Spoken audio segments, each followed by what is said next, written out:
اعوذ باللہ من الشیطان الرجیم بسم اللہ الرحمن الرحیم۔ شروع اللہ کے بابرکت نام سے جو بڑا مہربان اور نہایت رحم فرمانے والا ہے۔ ایک مرتبہ حضرت علی رضی اللہ تعالی عنہ کوفہ میں خطبہ دے رہے تھے۔ ہزاروں کا مجموعہ تھا۔ ایک شخص کھڑا ہوا اور کہنے لگا، میں اور میرے بچے 2 دن سے بھوکے ہیں اور میں 500 درہم کا مقروض ہوں۔ قرض خواہ آمدہ فساد ہے۔ جناب امیر نے فرمایا، اے شخص بیٹھ جا، خطبہ تمام ہونے دے، اللہ تیری حاجات پوری کرے گا۔ وہ شخص بیٹھ گیا۔ اس کے قریب ایک اور آدمی بیٹھا تھا۔ اس نے کہا، اے شخص، اتنے آدمی بیٹھے ہیں، تو اپنا سوال پھر جاری کر، کوئی تو تیرا سوال پورا کرے گا۔ حضرت علی رضی اللہ تعالی عنہ کے پاس کیا رکھا ہے جو تجھے دیں گے؟ یہ تو خود بھی کئی دن کے فاقے کرتے ہیں، یہودیوں کے باغ میں مزدوری کرتے ہیں، بس وہ تجھے کیا دیں گے؟ وہ شخص کھڑا ہوا اور اپنا سوال پھر دہرایا۔ جناب امیر نے پھر پہلا جواب دیا اور بیٹھنے کو کہا۔ وہ شخص بیٹھ گیا، مگر اسی دوسرے آدمی نے پھر اس کو اکسایا کہ حضرت علی رضی اللہ تعالی عنہ پر یقین کیوں کرتا ہے؟ ان کے پاس تو حقیقت میں کچھ نہیں ہے، 500 دینار کہاں سے دیں گے؟ یہ آدمی پھر کھڑا ہو گیا اور اپنا سوال دہرایا تو حضرت علی رضی اللہ تعالی عنہ نے کہا، اے شخص بیٹھ جا، خطبہ ختم ہوا جاتا ہے، میں ضامن ہوں کہ اللہ تبارک و تعالی تیری خواہش ضرور پوری کرے گا، خطبے کے بعد مجھ سے مل لینا۔ بس وہ شخص یقین کرتے ہوئے آرام سے بیٹھ گیا۔ خطبہ تمام ہوا۔ حضرت علی رضی اللہ تعالی عنہ خود چل کر اس کے پاس گئے اور ایک طرف جنگل کی جانب اس کو لے کر چل دیے۔ کچھ دور چلنے کے بعد اسے کہا، آنکھیں بند کر۔ اس نے آنکھیں بند کر لیں۔ فرمایا، کھول دے۔ آنکھیں کھولنے پر معلوم ہوا کہ ہم مصر کے بازار میں کھڑے ہیں، غلاموں کی خرید و فروخت ہو رہی ہے۔ فرمایا، میں تیرا غلام ہوں، مجھ کو 500 درہم میں فروخت کر دے، خبردار زیادہ مت مانگنا۔ وہ شخص حیران ہوا، مگر حضرت علی رضی اللہ تعالی عنہ کے زور دینے پر ایسا ہی کیا۔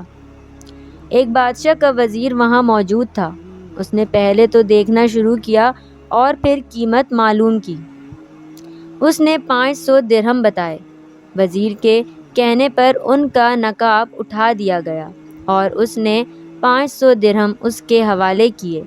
اس آدمی نے اپنی راہ لی اور حضرت علی رضی اللہ تعالی عنہ اس کے ساتھ بادشاہ کی خدمت میں حاضر ہوئے تو بادشاہ نے کہا، اے شخص، تو کیا کام کر سکتا ہے؟ فرمایا، جو کچھ بھی حکم ہوگا بصر و چشم بجا لاؤں گا۔ بادشاہ بہت خوش ہوا اور کہا کہ پہلے تو یہ کام کرو، ایک اژدہا ہر سال اس شہر میں آتا ہے اور بہت سے آدمیوں کو نگل جاتا ہے، اب چونکہ اس کے آنے کا دن ہے، تم کسی طرح اس کو ہلاک کر دو۔ بس اگلے دن حضرت علی رضی اللہ تعالی عنہ بما حکام کے اس راستے پر کھڑے ہو گئے جہاں سے اژدہا نے آنا تھا۔ آپ نے دیکھا کہ بہت بڑا اژدہا پھنکارے مارتا ہوا آ رہا ہے۔ سب لوگ خوف سے کمزور پڑ گئے۔ آپ رضی اللہ تعالی عنہ نے حوصلہ دیا اور خود آگے بڑھ گئے، یہاں تک کہ وہ قریب آ گیا۔ آپ نے آگے بڑھ کر اس کے دونوں جبڑے پکڑ کے چیر کر 2 ٹکڑوں میں کر دیے۔ لوگوں کو اس سے اطمینان ہوا، مگر ان پر حیرت ہوئی۔ بادشاہ بہت خوش ہوا کہ تم نے بہت بڑا کام کیا ہے۔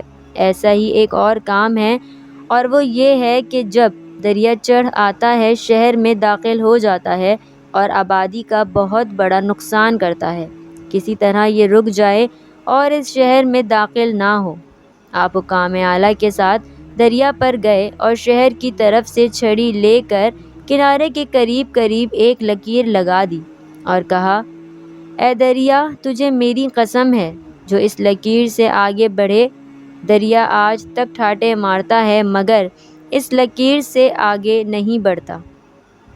جب بادشاہ کو علم ہوا تو بہت حیران ہوا کہ یہ تو کوئی بہت بڑا انسان ہے۔ کہنے لگا، اے شخص، تو نے 2 بڑے کام کیے ہیں، اگر ایک ایسا اور کام کر دے تو میں تجھے آزاد کر دوں گا۔ فرمایا کہ حکم کریں۔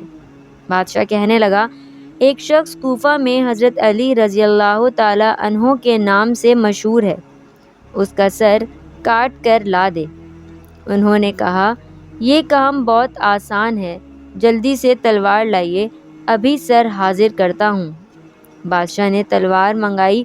آپ نے فرمایا، اس تلوار کو بلند کرو، جب میں 1 2 3 کہوں تو تم فوراً تلوار مار دینا۔ حضرت علی رضی اللہ تعالی عنہ کی گردن تمہارے سامنے پڑی ہوگی۔ بادشاہ نے تلوار اٹھائی، حضرت علی رضی اللہ تعالی عنہ نے گردن جھکائی، 1 2 3 کہا، مگر بادشاہ حیران تھا کہ یہاں اس غلام کے سوا کوئی اور شخص نہیں تو تلوار کس پر چلاؤں؟ سوچ میں تھا کہ حضرت علی رضی اللہ تعالی عنہ نے گردن جھکاتے ہوئے اس کو پریشان دیکھ کر کہا، ادھر ادھر نہ دیکھو، ہاں میں ہی علی رضی اللہ تعالی عنہ ہوں۔ یہ آواز سنتے ہی تلوار پھینک کر بادشاہ حضرت علی رضی اللہ تعالی عنہ کے قدموں میں گر پڑا اور کہا کہ اگر حضرت علی رضی اللہ تعالی عنہ آپ ہیں تو میں ایسے حضرت علی رضی اللہ تعالی عنہ کے خدا پر ایمان لاتا ہوں۔